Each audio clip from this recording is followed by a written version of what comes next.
The crystal towers of Kasara Prime burned against the dark sky. Juan stood at the window of the High Council chamber, watching his world die.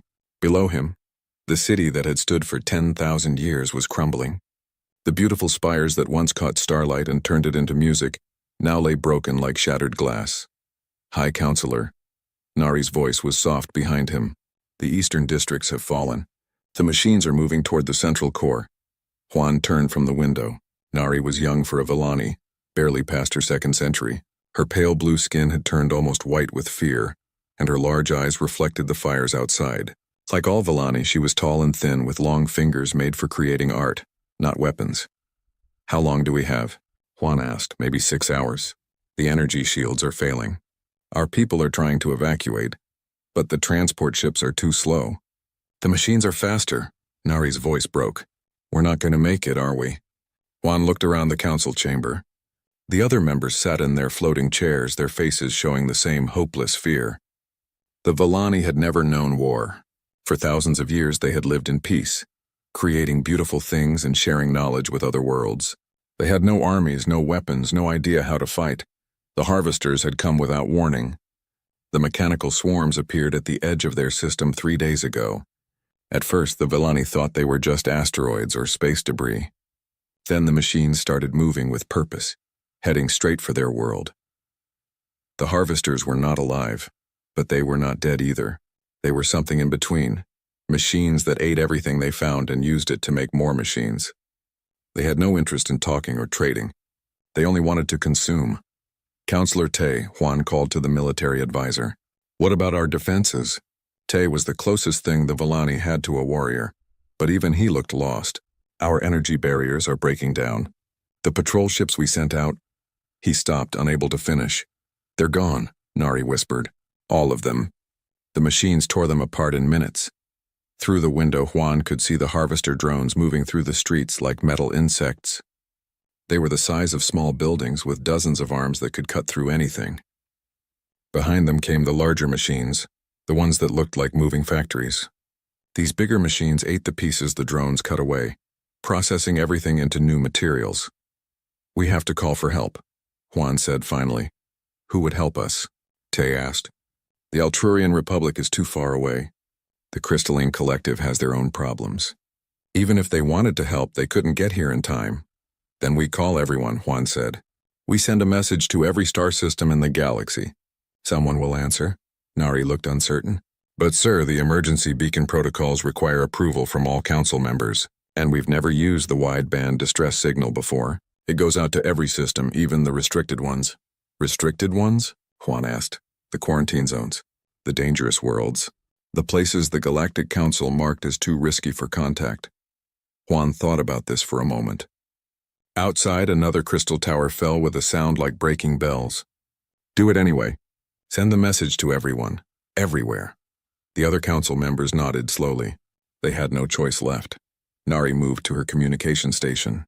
Her long fingers danced over the crystal controls, setting up the emergency beacon. "What should I say? Tell them we're dying. Tell them our world is ending. Ask for help." Juan's voice was steady, but his hands shook. "Offer them anything they want in return." Nari began typing. The message was simple and desperate. "This is Kasara Prime in the Villani system. We are under attack by mechanical harvesters. Our defenses have failed. Our people are dying. We have perhaps hours before our world is consumed. We call upon any civilization that receives this message. Please help us. We offer all our knowledge, all our resources, all our gratitude to anyone who can save us. Please. We are running out of time." She looked up at Juan. "Ready to transmit on all frequencies?" "Do it." Nari pressed the final control. The message shot out into space, carried by hyperspace waves that would reach every corner of the galaxy. Then they waited. Minutes passed. Outside, the sounds of destruction grew louder. More towers fell. The evacuation ships were lifting off, but there weren't enough of them. Most of the Villani would have to stay behind. Then the communication system chimed. A response was coming in. "It's from..." "I don't recognize the system," Nari said, frowning at her displays. "The signal is coming from Sector 7842. That's marked as what?" Juan asked. "Quarantine zone. Deathworld classification." Nari's voice was barely a whisper. The message came through in rough, broken galactic standard. The translation was clumsy, like whoever sent it was using an old dictionary. Message received. Location confirmed. Fleet moving to your position. Maintain current position. Do not engage enemy forces directly. Humans coming. The council chamber fell silent. Everyone stared at the communication display. Humans? Tay said finally. Did they say humans? Nari checked her translation again. Yes, they said humans. Juan felt his blood go cold. Every civilized species in the galaxy knew about humans. They were the monsters from the quarantine world. The Deathworlders who scared even the bravest explorers. Stories about them were told to keep children from wandering too far from home. Maybe we should have been more specific about who we wanted help from, Tay said quietly. Outside, another building collapsed. The harvesters were getting closer to the council chamber. Soon they would reach the central core where the last of the Villani were hiding. It's too late to change our minds now, Juan said. Whatever humans are, they're coming. We can only hope they're better than the alternative. As if to remind them of that alternative, a massive explosion shook the building. Through the window, they could see one of the harvester factory ships moving through the city center, eating everything in its path. The Villani had called for salvation. Instead, they had summoned something that might be even more dangerous than the machines that were killing them. But as Juan watched his beautiful world burn, he realized that dangerous might be exactly what they needed. On the trade station orbiting Alturia Prime, Bach nearly dropped his tea when he heard the news. The Villani had called for help and humans were responding. Are you sure? He asked the communication officer who had brought him the message. Bach was an Alturian diplomat, tall and graceful like most of his people, with skin that shifted colors based on his emotions. Right now it was showing deep purple, the color of worry. Yes, sir. The hyperspace monitors picked up the human fleet moving through Sector 7840. They're heading straight for Villani space. Bach set down his tea with shaking hands. He was one of the few beings in the galaxy who had actually met humans face to face. The memory still gave him nightmares. It had been 50 years ago when the humans first made contact with the Galactic Council. Bach had been young then, eager to meet a new species. The humans had seemed normal enough in the early transmissions. Bipedal, roughly the same size as most civilized species, speaking in clear tones about peaceful contact. Then they had arrived. The human delegation had walked into the Grand Assembly like they owned it. They moved differently than any species Bach had ever seen, with confidence that bordered on arrogance as if they feared nothing in the universe. Their leader had been a female who called herself Admiral Chen, though she wore no visible armor or weapons. Greetings, she had said in accented galactic standard. We represent the planet Earth and the human species. We come in peace. The words were normal. Everything else about them was wrong. Bach remembered staring at Admiral Chen and feeling his skin turn white with terror. She had scars on her face, actual scars, marks where her flesh had been torn and healed. Among civilized species, medical technology prevented such things. Only primitive worlds allowed their people to carry the marks of violence. But that wasn't the worst part. The worst part was her eyes. They were the eyes of a predator, constantly moving, watching everything. When she looked at him, Bach had felt like prey. The human delegation had answered questions for hours.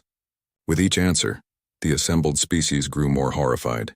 Your world has how many different climates? Chancellor Vex had asked. Earth has everything from frozen ice sheets to burning deserts, Admiral Chen had replied casually. Most humans live in areas where the temperature changes by 40 degrees or more during the year. Some of our cities experience weather that would kill most species we've met. And you live there voluntarily? We adapted to it. Made us stronger. The questions continued. The humans described a world where massive storms regularly destroyed cities, where the ground shook violently without warning, where deadly creatures hunted in every environment. They talked about these things like they were normal. What do your people do for recreation? Someone had asked. Admiral Chen had smiled, showing her teeth. Among most species, showing teeth was a threat display. We have many activities. Some humans enjoy jumping from high places with only a cloth to slow their fall. Others climb the tallest mountains on our world, where the air is too thin to breathe properly. Many enjoy fighting each other for sport. Fighting? As entertainment? Boxing, wrestling, martial arts. Competition makes us better. Conflict builds character. Bach shuddered at the memory. Now sitting in his comfortable station above peaceful Alteria, he remembered the moment everything had gone wrong. One of the human delegates had mentioned something called extreme sports. When asked to explain, he had shown a recording from their world. The assembled species had watched in horror as humans threw themselves off cliffs, rode dangerous animals, and deliberately put themselves in mortal danger for fun. "This is what you do for enjoyment?" Chancellor Vex had asked, his voice weak. "Some of us," the human had replied. "These are considered normal recreational activities on Earth." That was when the crystalline representative had fainted. The Zephyrian delegate had requested an immediate recess. 3 different species had quietly activated their emergency medical protocols. Bach rubbed his forehead, remembering how it had ended. The Galactic Council had politely thanked the humans for their visit, promised to consider their application for membership, and then immediately classified Earth as a Class X, Deathworld quarantined from normal galactic society. "They were the most terrifying beings I've ever met," Bach said to the communication officer, "and they were trying to be friendly." Across the galaxy on the research station near the Crystalline Collective, Saul was having similar thoughts. The crystalline being had spent decades studying what the galaxy called Deathworlder phenomena, the rare cases where sentient life evolved on worlds so dangerous that merely surviving required extreme adaptations. Saul's body, made of living crystal, chimed softly as he accessed his files on humanity. The data was incomplete but disturbing. Earth was classified as a Type 12 death world, the highest rating in galactic records. Most worlds with ratings above Type 6 never developed sentient life. The few that did usually produced species that were either extremely violent or extremely paranoid, or both. Humans seemed to be neither. They appeared to be relatively peaceful by their own standards. That was what made them so frightening. Sol's research had uncovered fragments of human culture and history. They were a species that had survived ice ages, asteroid impacts, volcanic eruptions, and dozens of other extinction-level events. They had evolved in an environment where everything, the weather, the animals, even the plants, was trying to kill them. But instead of becoming paranoid or overly aggressive, they had developed something else. They had learned to work together against impossible odds. They had developed concepts that didn't exist in galactic civilization: courage, sacrifice, determination in the face of certain death. Saul chimed again as he found a particular file. It was a recording from the Human First Contact mission, a conversation between Admiral Chen and a Galactic Council member about human history. "Your species has fought wars?" the counselor had asked. "Many wars," Admiral Chen had replied, "but we've also fought together against greater threats. When our world tried to kill us, we learned to protect each other." "Protect each other how?" "Sometimes by fighting, sometimes by dying so others could live. We have a saying, 'No one gets left behind.'" The counselor had tried to understand. "You mean you would risk your own lives to save others?" "Not just risk. Die if necessary. To protect the innocent, to save the weak, to do what's right." Admiral Chen had paused. "I think you would call it duty." The counselor had ended the interview shortly after that. The concept of deliberately sacrificing oneself for others was so alien to galactic civilization that most species couldn't even understand it. Now, 50 years later, Saul wondered what would happen when that concept met the harvester machines. On the Trade Federation ship near the galactic rim, Kang was running calculations. The data analyst was good with numbers, and the numbers about humans were disturbing. Their first contact record showed humans who could survive injuries that would kill 3 other species. They healed faster than any known biology should allow. They could function in environments that would be lethal to most civilized beings, but that wasn't what worried Kang. What worried him was their technology. The human ships that had brought their delegation were primitive by galactic standards, but they were built differently than anything in known space. Where most species built elegant, efficient vessels optimized for speed and comfort, humans built their ships like fortresses. Their hulls were thick enough to stop weapons that could pierce normal starship armor. Their engines were overpowered, built to work even when damaged. Everything about their technology suggested a species that expected to be shot at regularly. What kind of beings build their civilian ships to survive military attacks? Kang muttered to himself. The answer, he suspected, was beings who lived on a world where everything was a military attack. As reports came in about the human fleet heading toward Volani space, the galaxy watched with a mixture of curiosity and terror. No one had ever seen humans at war. They had only seen humans at peace, and that had been frightening. Enough. Now they were about to witness what the Deathworlders did when someone threatened innocent people. The universe was about to learn why evolution had made humans into monsters, and why sometimes monsters were exactly what you needed. The human fleet dropped out of hyperspace at the edge of the Volani system, like a pack of predators arriving at a kill. Admiral Min stood on the bridge of her flagship, watching the tactical displays update as her ships took position. The fleet was not beautiful. Where other species built elegant vessels that looked like works of art, human ships looked like they were designed for war. The hulls were thick and angular, covered in armor plating that showed the scars of previous battles. Weapons bristled from every surface, and the engines glowed with barely contained power. Sensors are picking up massive activity around the planet, reported Lieutenant High from her station. She was the youngest officer on the bridge, fresh from the academy, but her voice was steady. Multiple artificial constructs. They're tearing the planet apart. Admiral Min studied the display. The harvester machines were everywhere, swarming across the surface of Kasara Prime like metal parasites. The beautiful crystal cities that the Volani had built over thousands of years were being systematically destroyed and consumed. "Captain Day," Min called to her Special Forces commander. "Analysis?" Captain Day was a compact man with hard eyes and hands marked by old scars. He had seen action against space pirates, rogue AI systems, and worse things that lurked in the dark between stars. He studied the tactical readout with professional interest. "Classic swarm pattern," he said. "Harvesters work like army ants. The small drones cut everything into pieces, the medium units process the materials, and the large factory ships turn it all into new machines. They're not particularly smart individually, but they're effective in groups. Weaknesses? They're machines. They follow programming, not instinct. They can't adapt to tactics they haven't seen before." Dee smiled, and it wasn't a pleasant expression. "Lucky for us, they've never seen human tactics." Dr. Jun looked up from her xenobiology station.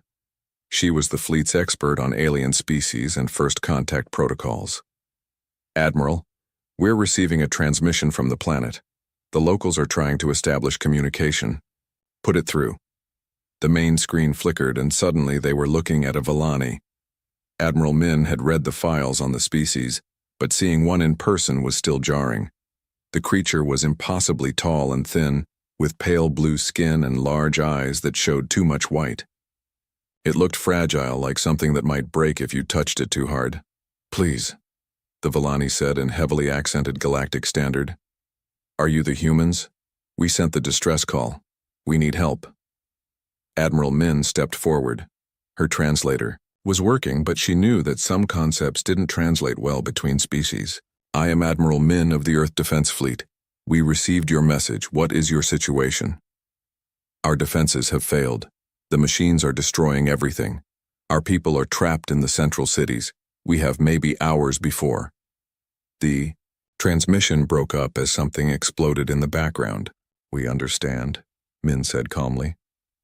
"We're here to help, but you need to know. Our methods might seem strange to you. We're going to do things that other species might consider extreme." The Volani's eyes grew even wider, if that was possible. "Extreme how?" Dr. Jun leaned forward. "Your people are peaceful, correct? You've never fought a war?" "No. We don't understand war. We build things, create beauty, share knowledge. We don't know how to fight." Captain Day snorted. "Well, you're about to get a lesson." Admiral Min shot him a warning look, then turned back to the screen. "We're going to save your people, but you need to trust us. Can you do that?" The Volani nodded desperately. "Yes, anything. Just please help us." "Good. Keep your people in the central areas. Don't try to evacuate during the fighting. You'll only get in the way. We'll handle the machines." The transmission ended, and Min turned to her officers. "Tactical assessment. Approximately 12,000 harvester units on the surface," Lieutenant High reported. 6 major factory ships in orbit plus support vessels. They're using standard consumption patterns. They're not expecting resistance. They're about to get some, Captain Day said grimly. Admiral Min studied the display for a moment longer. The harvesters had surrounded the planet like a metal cage, systematically breaking it down piece by piece. It was efficient, methodical, and completely predictable. Dr. Jun, what do we know about harvester programming? They're designed to optimize resource collection. They avoid unnecessary conflict because fighting damages valuable materials. If they encounter resistance, they're programmed to use minimum force necessary to eliminate the threat. So they're used to fighting species that think logically. Exactly. Most civilized species try to minimize casualties and preserve infrastructure. The harvesters are programmed to counter those tactics. Admiral Min smiled. It was not a nice smile. Then they're in for a surprise. Lieutenant Hai, signal the fleet. Battle stations.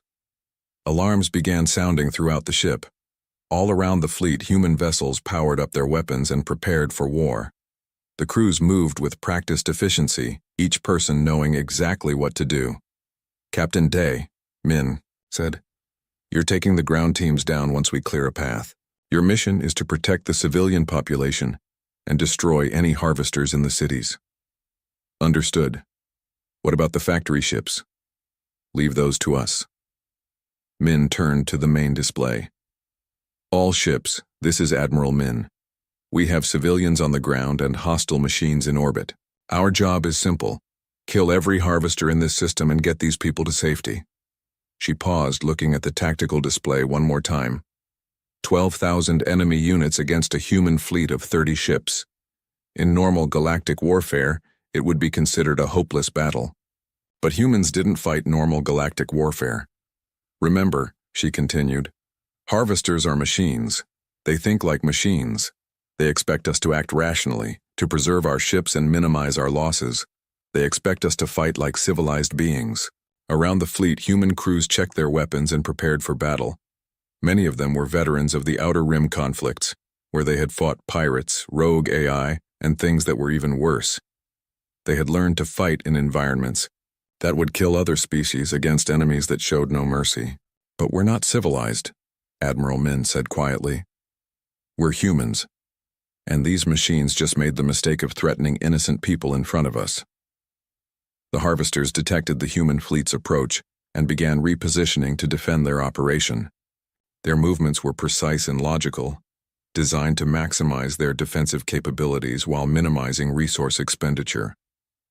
They had no idea they were about to face an enemy that considered resource expenditure irrelevant when innocent lives were at stake. All ships, Admiral Min commanded. Attack formation. Show these machines what Deathworlders do when someone hurts the helpless. The human fleet moved forward, and the battle for Kasara Prime began. The first wave of human fighters screamed toward the harvester formation like bullets fired from the void. Captain Jin led her squadron in a maneuver that would have terrified any sane pilot, a direct attack run through the enemy fleet's heaviest defenses. Phoenix Squadron. This is Phoenix Leader, Jin called over the comm. Target the factory ships. Remember, we're not trying to be clever here. We're trying to be effective. The harvesters responded exactly as their programming dictated. They formed defensive patterns designed to minimize damage while maximizing their ability to destroy attackers with concentrated fire. It was a logical, efficient response. It was also exactly what the humans were counting on.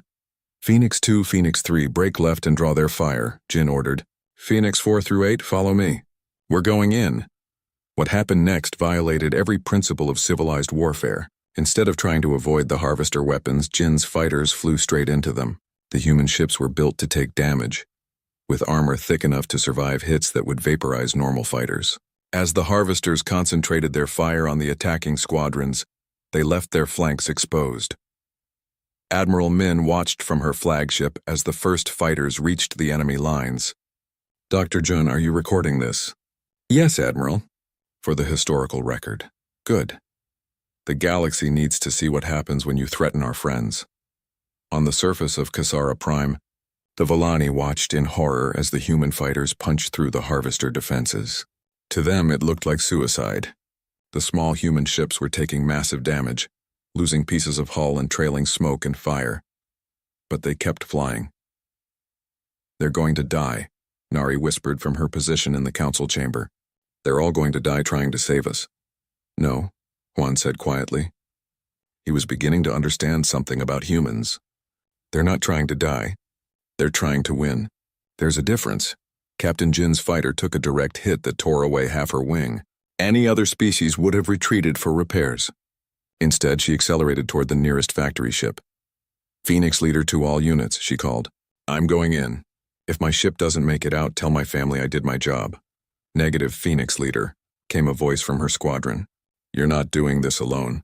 Phoenix 5 and 6 forming up on you." 3 human fighters, all damaged, all trailing fire, dove toward the massive Harvester factory ship. The enemy vessel tried to shoot them down, but the humans were moving too fast and too unpredictably. At the last second, they released their payloads directly into the factory ship's hull and pulled away. The explosion lit up space like a new star. On Admiral Min's ship, Lieutenant Hai was staring at her instruments in disbelief. "Admiral, Phoenix Squadron just destroyed a factory ship with 3 fighters. The mathematics say that's impossible." "The mathematics never met humans," Admiral Min replied calmly. "Captain Day, you're clear for ground assault. Get down there and protect those civilians." Captain Day's Marines were already loaded into their dropships when the order came. Unlike the elegant transport vessels used by other species, human dropships were flying tanks designed to punch through enemy defenses and deliver troops directly to the battlefield. "Listen up," Day told his Marines as their ships launched toward the planet. "The locals are peaceful. They don't know how to fight, and they're counting on us to keep them alive. The enemy is machines, no mercy, no negotiation, just programming. Our job is to get between the machines and the civilians and hold the line until the fleet clears orbit." The dropships hit the atmosphere like meteors, their heat shields glowing white-hot as they punched through the air. Harvester drones immediately moved to intercept them, but the ships were built to survive atmospheric entry under fire. Sergeant Wu, leading the first ground team, watched the tactical display as his ship approached the landing zone. "Looks like we've got company waiting for us," he called to his squad. 15, maybe 20 drones in the immediate area." "Copy that, Sergeant," came the reply from his team. "Standard anti-machine protocols?" "Affirmative.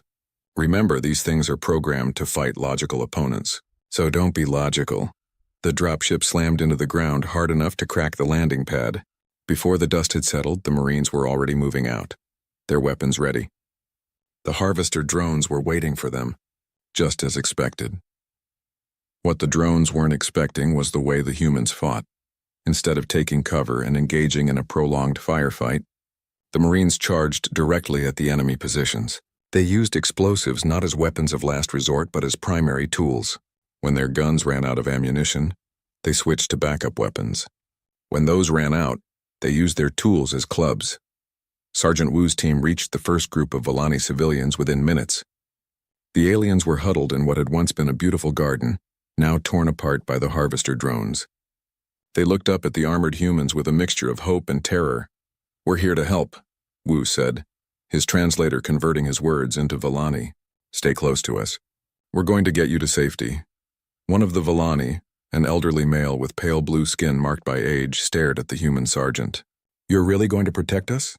"That's what we do," Wu replied simply. As if to prove his point, a Harvester drone chose that moment to attack. The machine was the size of a building, with cutting arms that could slice through steel. It moved toward the group of civilians with mechanical precision. Sergeant Wu stepped between the machine and the Volani. The drone's sensors registered the human and calculated threat levels. One small organic being against a machine designed to process entire buildings. The outcome should have been obvious. It fired its cutting beam at Wu. The sergeant dodged, rolled, and came up running directly at the machine. His rifle spoke once, twice, targeting the drone's sensor array.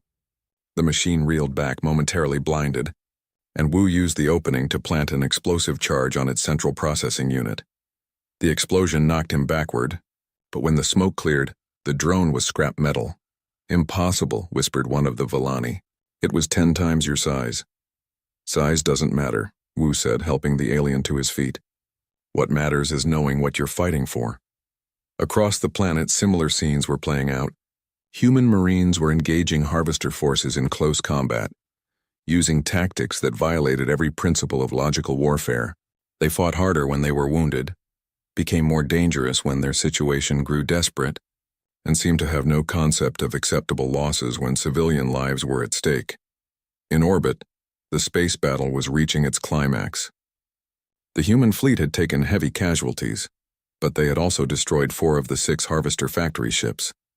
The remaining machines were trying to retreat and regroup, but Admiral Min wasn't letting them escape. "All ships pursue and destroy," she ordered. "Don't let a single machine leave this system." "Admiral," Dr. Jun said quietly, "we've lost almost half the fleet. By any reasonable measure, we should withdraw and call for reinforcements." Admiral Min looked at the tactical display, showing the scattered human ships still fighting against overwhelming odds. Then she looked at the planet below, where her Marines were protecting innocent civilians with their lives. "Dr. Jun," she said, "when has humanity ever done the reasonable thing?" The final Harvester factory ships were desperately trying to escape when Captain Jin's reformed squadron caught up with them. Her fighter was held together with emergency repairs and determination, but she still had weapons and the will to use them. "All right, people," she called to her surviving pilots. "One more time. Let's show these machines what humans do when someone threatens our friends." The last of the Phoenix Squadron dove toward the enemy ships, their damaged fighters moving like wounded predators going in for the kill. Behind them, the planet Kasara Prime was safe, its people protected by beings who had come from the darkest corner of the galaxy to stand between the innocent and the dark. The Harvesters had made a simple mistake.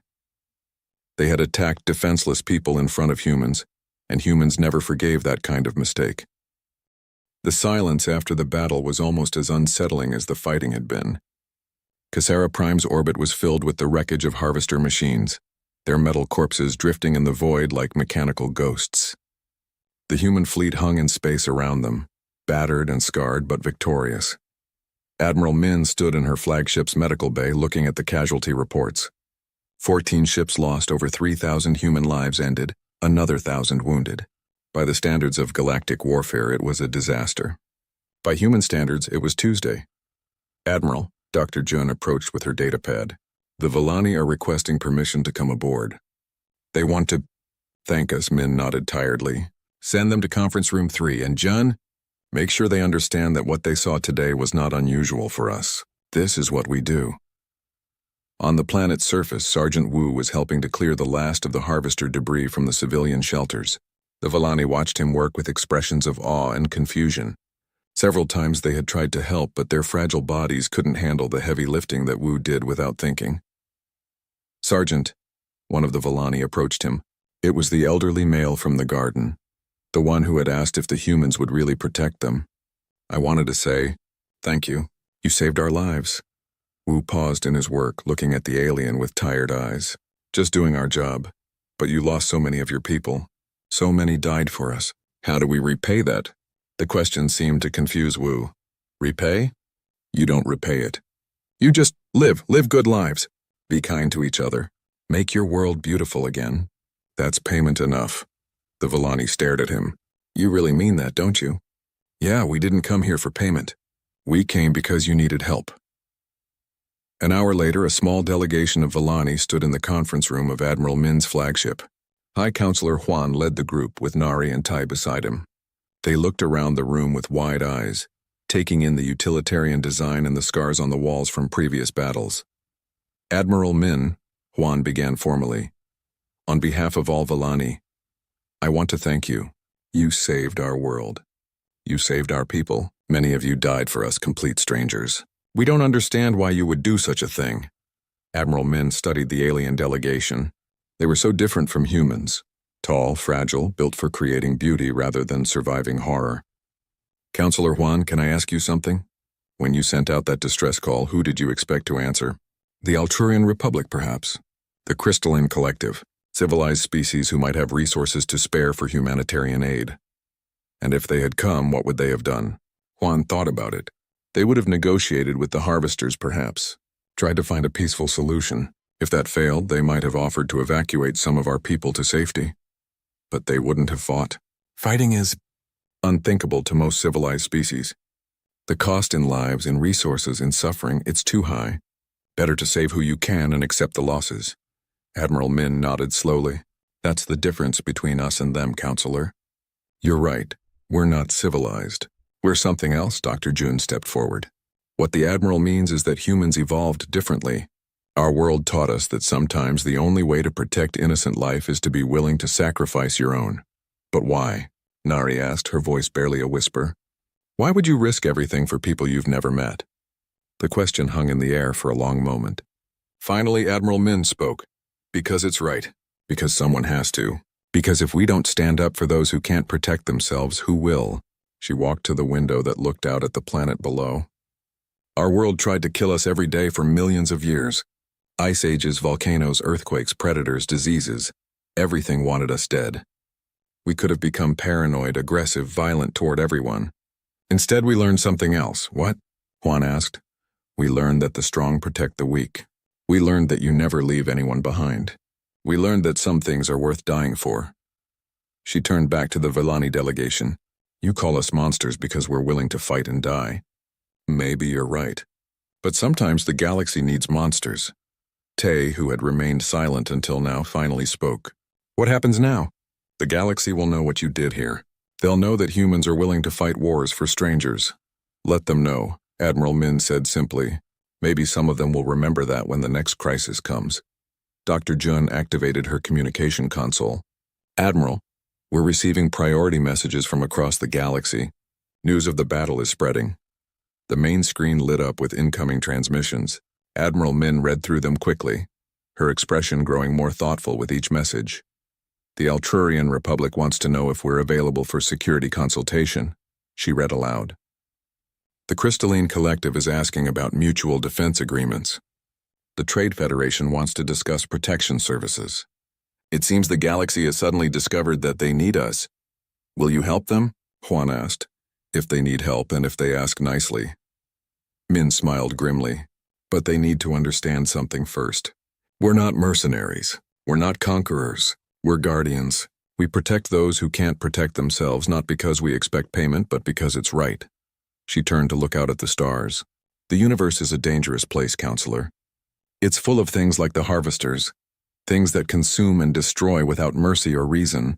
Most species try to hide from those dangers, try to avoid them or negotiate with them. And humans? Humans hunt them.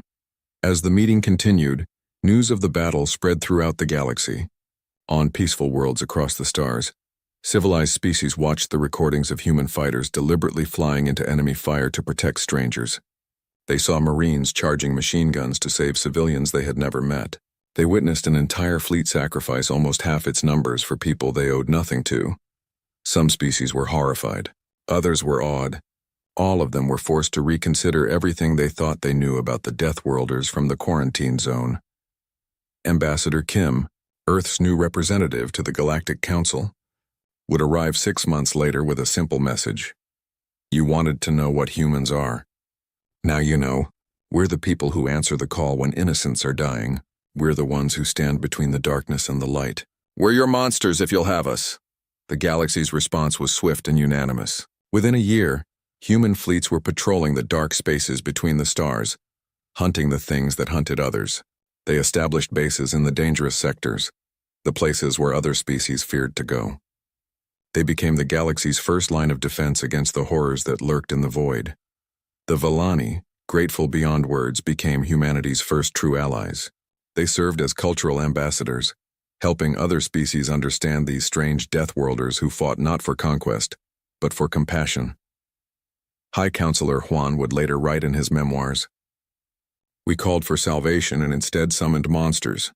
But they were our monsters and they stood between us and the dark. Sometimes that makes all the difference." In the end, the galaxy learned that the most dangerous thing about humans wasn't their capacity for violence. It was their capacity for love. Love so fierce that they would die for complete strangers. Love so strong that they would face any horror to protect the innocent. The Deathworlders had found their place in the universe. They were the guardians at the gates, the watchers in the dark, the ones who answered when help was needed, and the galaxy was safer for it.